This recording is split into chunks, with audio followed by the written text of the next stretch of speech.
তারা অনেক ভালো করছে, একটা সময় তাদের একটা ভালো যুগ ছিল। বাট হঠাৎ আমরা তাদের সাডেন একটা ফল দেখি একটা লং টাইম ধরে, এবং এই ফল দেখতে দেখতে একটা আক্ষেপ তৈরি হয়ে গেছে সবার ক্রিকেটের প্রতি। ইন দি মেন টাইমে বাংলাদেশ ফুটবল টিম তারা তাদের স্বর্ণযুগে ঢুকে গেছে।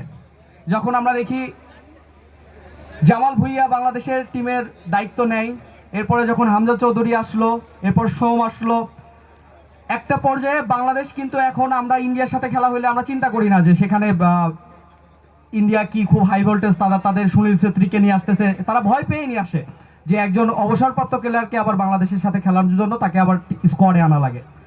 সেই জায়গা থেকে আমরা এখন স্বপ্ন দেখতে পারি হয়তো আগামী 5 বছরে বাংলাদেশ এমন একটা জায়গায় যাবে যেখান থেকে আমরাও ফিফার স্বপ্ন দেখতে পারি। সেই জায়গা থেকে আসলে একটা ইন্সপিরেশন তৈরি হয়। আর এই ইন্সপিরেশনটা আসলে কারা? ইন্সপিরেশনটা তো আসলে তরুণ সমাজ, যারা আগামী দিনের ফুটবলার হবে বা যারা আসলে এই দেশের ভবিষ্যৎটাকে ক্যারি করবে। সেই জায়গা থেকে যখন আমরা আলোচনা করি, আমরা চিন্তা করি যে আমরা একটা ইন্টার ইউনিভার্সিটি গোল্ড কাপ দিতে পারি। পুরো ঢাকা থেকে বেশ কয়েকটি প্রাইভেট ইউনিভার্সিটিকে একত্রিত করে আমরা একটা খেলা খেলাবো। দেখেন, টুর্নামেন্ট কিন্তু ইন জেনারেলি প্রায়শই হয়, বিশেষ করে এখন অলরেডি শীতকাল চলে এসেছে, ফুটবলের মৌসুম প্রায় শেষ। এখন ফুটবল হওয়ার কথা না। ফুটবল টুর্নামেন্ট হলে টুর্নামেন্টের একটা ডিফারেন্ট সেট আপ থাকে, বাট আমরা কিন্তু তার থেকেও ডিফারেন্ট কিছু করেছি। আমি শুরু থেকেই বলেছিলাম it's more than a tournament. কেন বলেছিলাম? কারণ আমরা আসলে শুধুমাত্র ফুটবল খেলাবো বলে খেলাই নাই, আমরা একটা ইন্সপিরেশন তৈরি করতে চেয়েছিলাম, আমরা একটা গোল্ড মার্ক তৈরি করতে চেয়েছিলাম। এবং আমার মনে হয় আজকে যে চমৎকার ফাইনাল আমরা দেখেছি, আফটার দ্যাট ঢাকা রিভেঞ্জার্স সেই স্ট্যাম্পটা লাগাতে সক্ষম হয়েছে। এরাই আগামী দিনের বাংলাদেশের ন্যাশনাল টিমকে একদিন না একদিন বিশ্বকাপ এনে দিবে ইনশাল্লাহ। আমরা তীব্রভাবে বিশ্বাস করি এই তরুণ প্রজন্মকে যদি প্রপারলি নার্সিং করা যায়। আমাদের প্রধান বক্তা একটি কথা বললেন, মাদক এবং কিশোর গ্যাংয়ের মতো ভয়াবহতা থেকে যদি তাদেরকে বের করে আনা যায়, এরা বাংলাদেশের জন্য অ্যাসেট। আমি খুবই রেসপেক্টফুলি ধন্যবাদ জানাই ডক্টর এম এ কাইয়ুম ভাইয়াকে। তিনি তার ঢাকা 11-তে যে পরিমাণে কাজ করছেন, যেভাবে তরুণ সমাজকে নিয়ে কাজ করছেন, এভাবে যদি তিনি আমাদের পাশে থাকেন, খুব বেশি সময় লাগবে না, যখন এই অঞ্চলের তরুণ সমাজ পুরো বাংলাদেশের জন্য আইডলে পরিণত হবে। আমি মনে করি এরকম একজন অভিভাবক পাওয়া খুবই খুবই আসলে সৌভাগ্যের বিষয়। প্রত্যেকেই বিশ্বাস করি এরকম একটা অভিভাবক পাওয়া আমাদের জন্য খুবই সৌভাগ্যের বিষয়, এবং ভবিষ্যতেও তিনি আমাদের সাথে থাকবেন, এবং আমরাও আমাদের কার্যক্রমের মধ্য দিয়ে যাতে আপনাদের যে আকাঙ্ক্ষা তার প্রতিস্ফুটন আনতে পারি, এই জন্য আমরা দোয়া চাই। আজকে ম্যাচে অনেক আনসার্টেন ঘটনা ঘটেছে, সেই ঘটনাগুলো আমরা কাম ওভার করার চেষ্টা করেছি। অনেক কষ্ট হয়েছে, অনেক স্ট্রাগল হয়েছে। আমাদের দেখা গেছে সকাল 10টার ম্যাচ 1টার পরে শুরু হয়েছে, মাঝখানে অনেক নির্বিঘ্ন ঘটনা ছিল, কিন্তু আমি মনে করি শেষ ভালো যার, সব ভালো তার। আজকে যে আমরা ফাইনাল সুন্দরভাবে শেষ করতে পারছি, গত 12 তারিখে আপনারা জানেন জার্সি ওপেনিংয়ের মাধ্যমে আমাদের ইন্টার ইউনিভার্সিটি গোল্ড কাপ 2025 শুরু হয়।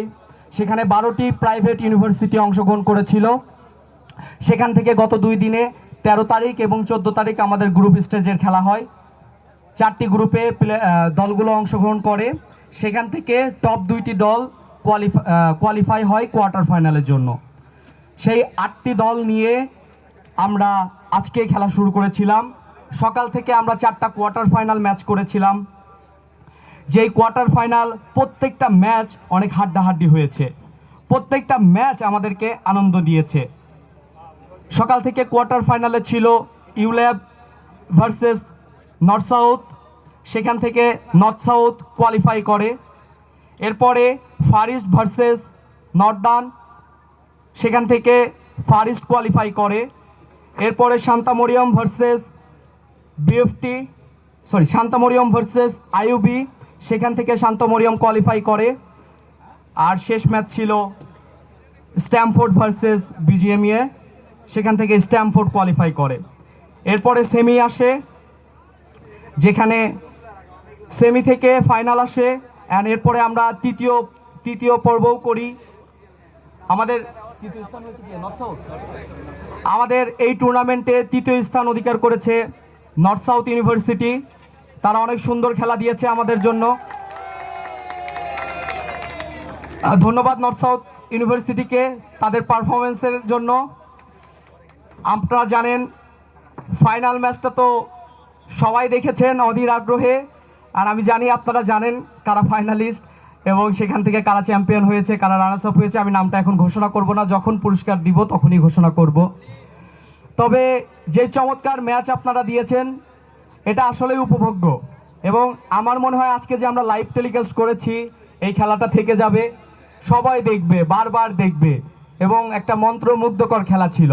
আপনারা জানেন যে আজকে সারাদিনের খেলায় লাইভ টেলিকাস্ট হয়েছে, খেলা সরাসরি লাইভে সম্প্রচার হয়েছে, এবং আজকে যে ধারাভাষ্যকর যিনি ছিলেন তিনি একজন টি স্পোর্টসের ধারাভাষ্যকর এবং তিনি বিপিএল হোল্ড করেন। তো সব জায়গা থেকে আমরা চেষ্টা করেছি আপনাদের জন্য সর্বোচ্চ আউটপুটটি দেওয়ার জন্য।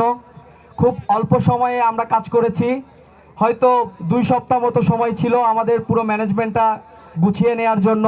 আমরা 16টা ইউনিভার্সিটি কনফার্ম করেছি প্রথমে, এরপরে আমরা মাঠ প্রিপেয়ার করেছি, আমরা রেফারি কনফার্ম করেছি, বাকি টেকনিশিয়ানদের সাথে কনফার্ম করেছি, ইভেন্টগুলো গুছিয়ে নিয়েছি, ব্যান্ডগুলো কনফার্ম করেছি, যারা মিডিয়াতে কাজ করছেন তাদের সাথে কনফার্ম করেছি।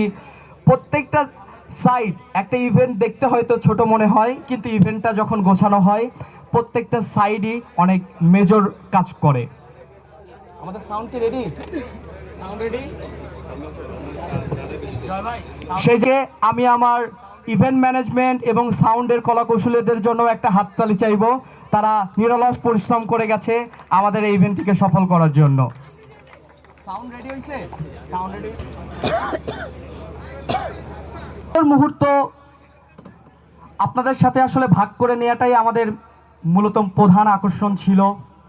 সবাই একসাথে বসে আজকে খেলা দেখেছি, সুন্দর একটি ম্যাচ উপভোগ করেছি। সেই সাথে এটা আমি শুরুতেই বলেছি, it's more than a tournament. শুধু খেলাই আমাদের মূল লক্ষ্য ছিল না, এখানে একটা কোলাবোরেশনের বিষয় ছিল, একে অপরের সাথে বসা, মতবিনিময়, সাক্ষাৎ এবং একে অপরকে জানা। এবং এটা তো বড় উদ্দেশ্য ছিলই, আগামীর ভবিষ্যৎ প্রজন্ম যারা ফুটবলকে আগামীর দিনে বাংলাদেশের মঞ্চে এগিয়ে নিয়ে যাবে তাদেরকে একটা ট্রিবিউট দেয়া। আমরা সেই ট্রিবিউটটি দিয়েছি। আপনারা দেখতে পাচ্ছেন 12 তারিখে জার্সি ওপেনিংয়ের মাধ্যমে আমাদের এই ইভেন্টটি শুরু হয়। 13-14 আমাদের গ্রুপ পর্বের খেলা হয় এবং আজকে 15 তারিখ আমরা আমাদের ফাইনাল সম্পন্ন করেছি। আজকের এই সফলতার ধারাবাহিকতায় আমি বলতে চাই, আগামী দিনে আপনাদের সাহায্য কামনা করি, এবং আপনারা যদি পাশে থাকেন আমরা এর থেকেও আরো বড় ইভেন্ট আপনাদেরকে উপহার দিতে পারবো ইনশাল্লাহ। শুধু আপনাদের সহযোগিতা চাই, আমরা নিরলস কাজ করে যেতে চাই।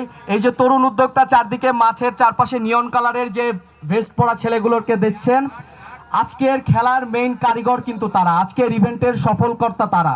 তাদের নিরলস পরিশ্রমের কারণে কিন্তু আজকে আমরা সফল হতে পেরেছি।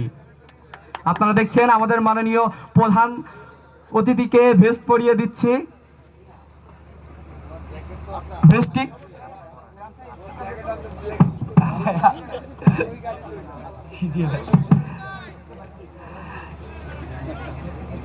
আমরা আবারও একটু করতালি দিয়ে আমাদের প্রধান অতিথিকে একটু স্বাগত জানাতে চাই, যিনি না থাকলে আজকের অনুষ্ঠান সম্ভব হতো না, আজকের এই আয়োজন সম্ভব হতো না, আজকের এই ম্যাচ সম্ভব হতো না, আজকের এই আনন্দঘন মুহূর্ত অনুষ্ঠিত হতো না। আমরা শুরু থেকেই তার সার্বঙ্গিক সাহায্য পেয়েছি এবং আমরা ভবিষ্যতেও আশা করি তিনি আমাদের সাথে থাকবেন। এখন আমরা একটু ব্যান্ডের গান উপভোগ করব, অনেক সময় গেছে। আমি মঞ্চে আমন্ত্রণ জানাচ্ছি ব্যান্ড নিভৃতকে। নিভৃত কিন্তু বিগত দিনেও আমাদের প্রোগ্রামে, ঢাকা রিভেঞ্জার্সের প্রোগ্রামে পারফর্ম করেছে এবং তাদের সুন্দর পারফর্মের জন্যই আমরা আবারও তাদেরকে কল করেছি। এরপরে ব্যান্ড কিংস আছে, দ্য কিংস ওয়েট করছে, তাদের পারফরমেন্স দেখার জন্য আমরা ওয়েট করছি। কিন্তু এর মাঝে আমাদের কিছু আনুষ্ঠানিকতা আছে, এখন মঞ্চে উঠবে নিভৃত।